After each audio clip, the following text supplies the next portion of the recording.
The fourth generation war, जिसके मुताबिक इन्होंने युगोस्लाविया को तोड़ना था, मरकज पे कमजोर हुकूमत मुसल्लत की, उसके बाद सूबों में फसाद बर्पा किया, फेडरल आर्मी का तसादुम कराया सूबों के साथ, इकोनॉमिक कोलैप्स, बिजली पानी और गैस का फसाद, आटे दाल चीनी का बहरान, ये सब कुछ युगोस्लाविया में कर चुके हैं।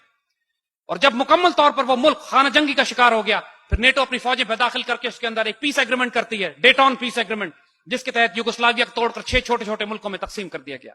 That's fourth generation warfare.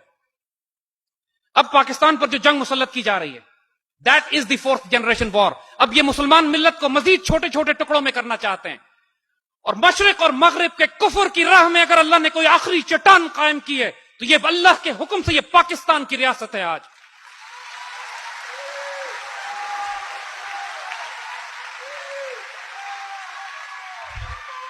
इन्होंने 1948 के बाद कहा था, 47 के बाद कहा था कि ये पाकिस्तान बचेगा नहीं, अल्लाह के फल से हम बचे हुए हैं।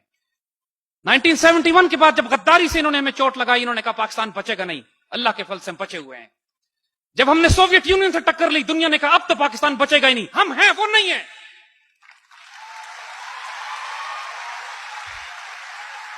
जब हमने एटमी प्रोग्राम अपना शुरू किया, तो हेनरी किसिंजर लाहौर में आके थ्रेट करता है, we'll make a horrible example out of you.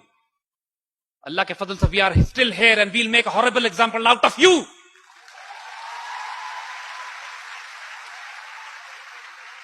इन्होंने पाकिस्तान पर सैंक्शंस लगाई कि पाकिस्तान कभी एटमी ताकत ना बन सके। हमारी उस जनरेशन में जो 70s और 80s में हमारे बड़े गुजरे हैं, उसमें जो हमारे साइंसदान हैं, हमारी तारीख का सबसे सीक्रेट ऑपरेशन था ये। पूरी दुनिया में मुसलमान, हमारे आप जैसे ग्रेजुएट्स, पूरे बच्चे फैल गए, अपनी जिंदगियां तबाह बर्बाद कर दी। हमारे सैकड़ों बच्चे ऐसे हैं, यंग साइंटिस्ट, हमारे एजेंट्स, हमारे ISI मिलिट्री इंटेलिजेंस के ऐसे अफराद जो पूरी दुनिया में फैल गए थे उस वक्त पाकिस्तान के लिए एटमी हथियार, एटमी पार्ट्स के पुर्जे जमा करने के लिए, जो पूरी दुनिया में मारे गए, और हमको आज पता भी नहीं है कि वो किन गलियों में, किन तारीख रास्तों में शहीद हुए हैं।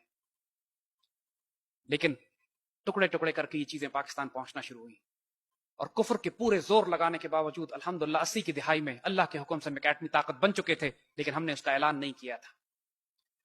इसराइलीज ने, जो डेविड बिन गोरियन ने इनको नसीहत की थी 1948 में कि पाकिस्तान की रियासत को न छोड़ना कभी, जिस तरह मुमकिन है उसको तबाह करना, ये उस वक्त से ही हिंदुस्तान के साथ ताउन करके पाकिस्तान को तबाह करने की साजिशें कर रहे थे। 1967 में जो सबसे बड़ी चोट हमें लगी कि जब इन्होंने, इसराइलियों ने बगैर किसी ऐलान के 3 मुसलमान मुल्कों को, एयरफोर्स को और आर्मी को तबाह करके रख दिया। जॉर्डन, सीरिया, इजिप्ट, मुसलमान मुल्कों की फजाइया जमीन पर ही तबाह हो गई। ईद के दिन उन्होंने हमला किया जब मुसलमान ईद मना रहे थे, और मुसलमान मुल्कों की फजाइया तबाह होती है। खतरा यह होता है कि तमाम मुसलमान मुल्क अब इसराइल के कब्जे में चले जाएंगे। पाकिस्तान एयरफोर्स से मदद तलब की जाती है, पाक फजाइया के दस्ते जाते हैं, और अल्लाह के हुक्म से हम इसराइलियों को मार के गिराते हैं वहां पे। –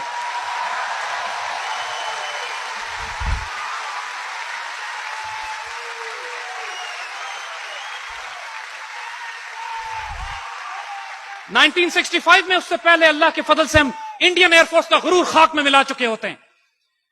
MM आलम साहब 30 सेकंड में 5 इंडियन जहाज शुरू में ही मार के गिराते हैं, उसके बाद इंडियंस को जरूरत नहीं होती कि पाकिस्तान में दाखिल हो। अल्लाह के फजल से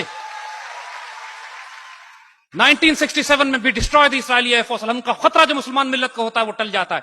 74 में एक दफा फिर मुसलमान मिल्लत चैलेंज होती है, अरब इसराइली जंग फिर होती है, फिर पाक फौज जाती है, पाकिस्तान एयरफोर्स जाती है, हमारे एयर डिफेंस यूनिट्स जाते हैं, और फिर मुसलमान मुल्कों का दिफा किया जाता है। 1995-96 में बोस्निया खतरे में पड़ता है, फिर पाकिस्तान फौज के दस्ते वहां पे सर्ब्स के खिलाफ मुकाबला करते हैं। और आज यूरोप में अगर कोई मुसलमान मुल्क है, सिर्फ इसलिए कि अल्लाह के फल से पाकिस्तान ने उनकी मदद की थी।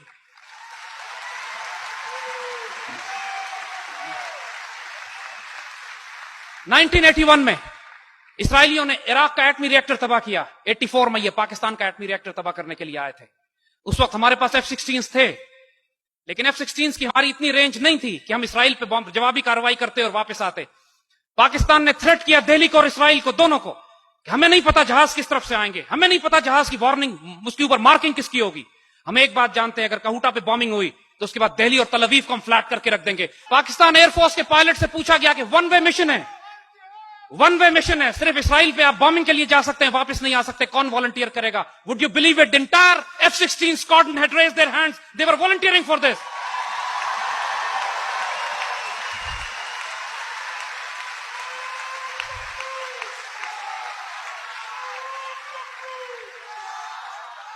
– 1998 में अल्लाह के फजल से हमने न्यूक्लियर एक्सप्लोजन किया।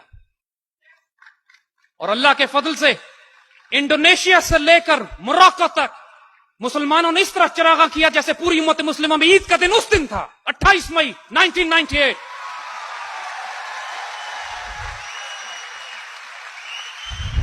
اس دن فلسطین کے بچوں نے اسرائیل کو مخاطب کر کے کہا تھا، now we are a nuclear power, don't look at the stones in our hands, look at the bomb in Pakistan, we are coming after you.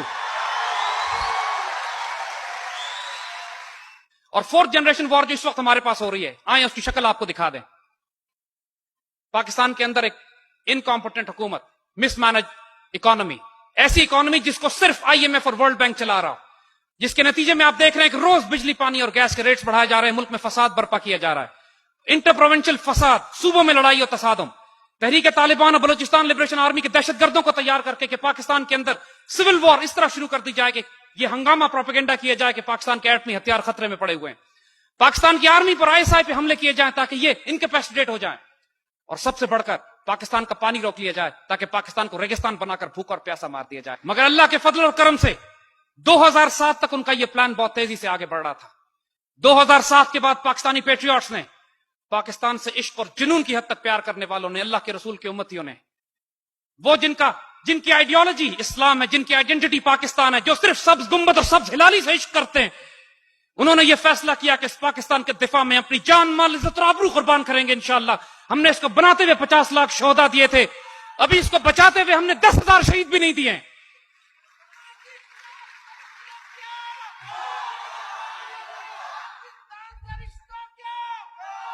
My dear children, today we stand at the crossroad of history۔ آج ہم تاریخ کے اس موڑ پر کھڑے ہیں کہ ہم پھر اپنے بزرگوں کی وہی بات دہراتے ہیں، it is going to be now or it is going to be never and we decide to pay all price, any price، جو مرضی قیمت ہمیں ادا کرنی پڑے اس پاکستان کی عزت آبرو جان و مال کی حفاظت کے لیے، ہمیں جو کچھ اس کے لیے دینا پڑے، اپنے بچے قربان کرنے پڑے، اپنی قوم کو قربانیاں دینی پڑے۔ It's a price worth paying, it's a life worth living, it will be a death worth dying. By God we are willing for it, by God we'll do it۔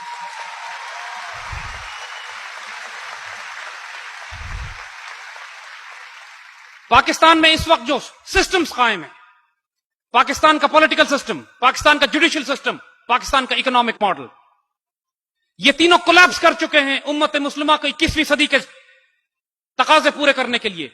Pakistan میں 10 سال ہو گئے ہیں دہشت گردی کی کیمپین کو چلتے ہوئے، عدالت کے ذریعے ایک دہشت گرد کو بھی سزائے موت نہیں سنائی گئی۔ پاکستان کی اکانومی ابھی تک سود اور ربا کے نظام پر چل رہی ہے۔ پاکستان میں غریب، یتیم، مسکین، بیوہ، محتاج جرأت نہیں کر سکتے کسی طاقتور کے خلاف انصاف لینے کے لیے۔